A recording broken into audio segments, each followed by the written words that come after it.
जिस प्रांगण में इस वक्त मेरी मौजूदगी है, बहन मायावती जी, उनको याद करना भी जरूरी है।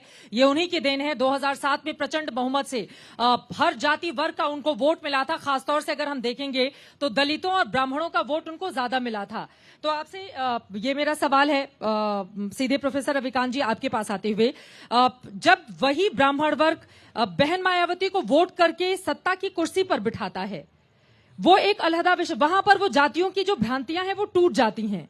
एक ऐसी महिला, उसके पहले भी वो कई बार मुख्यमंत्री रही, लेकिन अलग अलग दलों के समर्थन से रही। 2007 में पहली बार उनको प्रचंड बहुमत मिला, लेकिन उनके भी मुख्यमंत्री रहने या इसके पहले भी कई बार रही, या दूसरी भी सरकारें जो बदलती गई, जो दलितों की आवाज उठाने की बात तो कहती हैं, लेकिन उतना बड़ा बदलाव नहीं लेकर पाई। आखिर क्या कारण रहा कि आज भी दलितों को लेकर आजादी के इतने साल बाद भी हम विमर्श कर रहे हैं, बजाय उनको कि एक समानता का अधिकार दिला पाए हों? चित्रा जी, मैं एक थोड़ा सा जोड़ दूं आपको। आपने कहा कि भारत के संविधान में बहुत सारे चित्र हैं, उसमें दो चित्र मैं आपको याद दिला दे रहा हूं। एक तो सम्राट अशोक का भी है और अकबर का भी है। बिल्कुल बिल्कुल।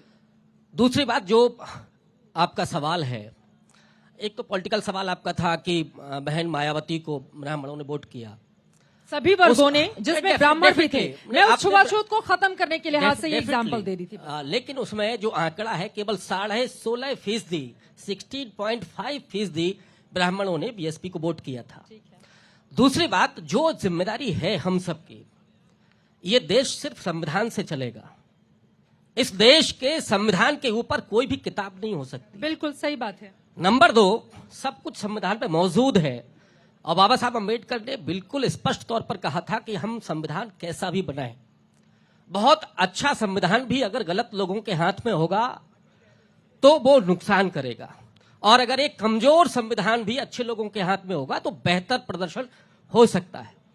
बाबा साहब अम्बेडकर ने 4 फरवरी 1948 को एक शब्द जिसको उन्होंने बहुत प्रयत्न से शामिल करवाया था, वो था बंधुत्व, फ्रेटर्निटी। और मुझे याद है कि राजमोहन गांधी ने इस बात को स्पष्ट रूप से लिखा है, क्योंकि नेहरू ने जब उद्देश्य प्रस्ताव पारित किया था, उस समय बंधुत्व शब्द उसमें नहीं था। ये बाबा साहब के प्रयत्न से हुआ, और बाबा साहब सबसे ज्यादा जोर दे रहे थे कि बंधुत्व के बिना समता और स्वतंत्रता का कोई मूल्य नहीं हो सकता। लेकिन ये नहीं चलेगा कि हम तो आपको भाई माने, और मैं प्रोफेसर विवेक कुमार के शब्दों में कहूं कि ये भाईचारा कैसे चलेगा कि हम आपको भाई माने और आप हमको सिर्फ चारा माने। ये नहीं चल पाएगा।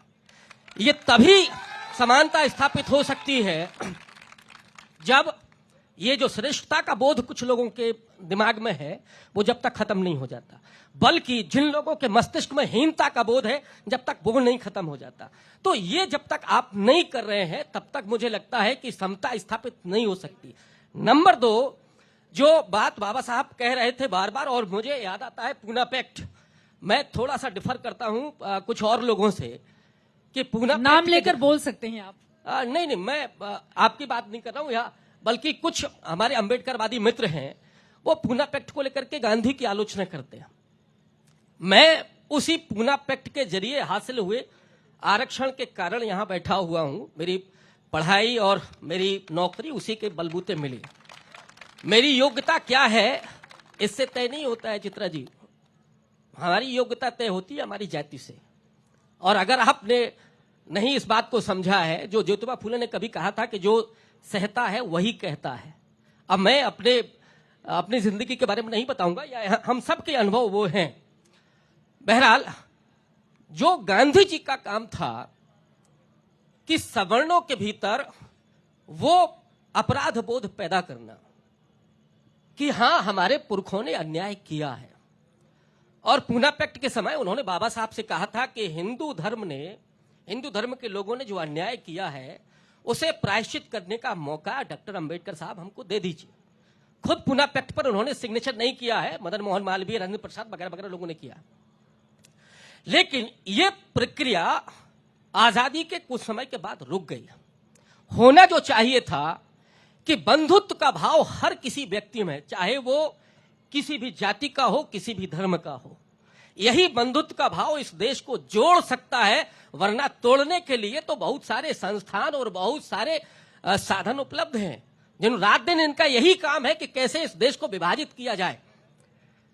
ये जो संविधान है उस संविधान में सब कुछ है और वही इस देश को मजबूत भी बनाएगा। और जो ख्वाब आप देखते हैं, कौन नहीं देखता है? क्या दलित की भागीदारी नहीं है?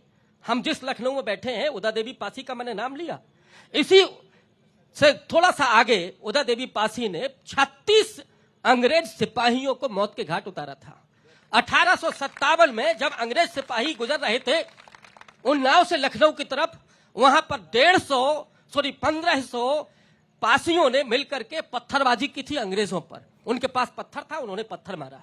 लेकिन भारत के आजादी के आंदोलन में कितने दलितों का नाम है?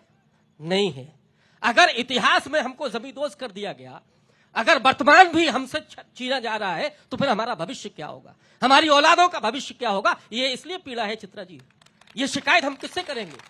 हम शिकायत करेंगे इस देश के मुस्तकबिल से, इस देश के स्टेट से, उसी से शिकायत करेंगे। बिल्कुल बिल्कुल।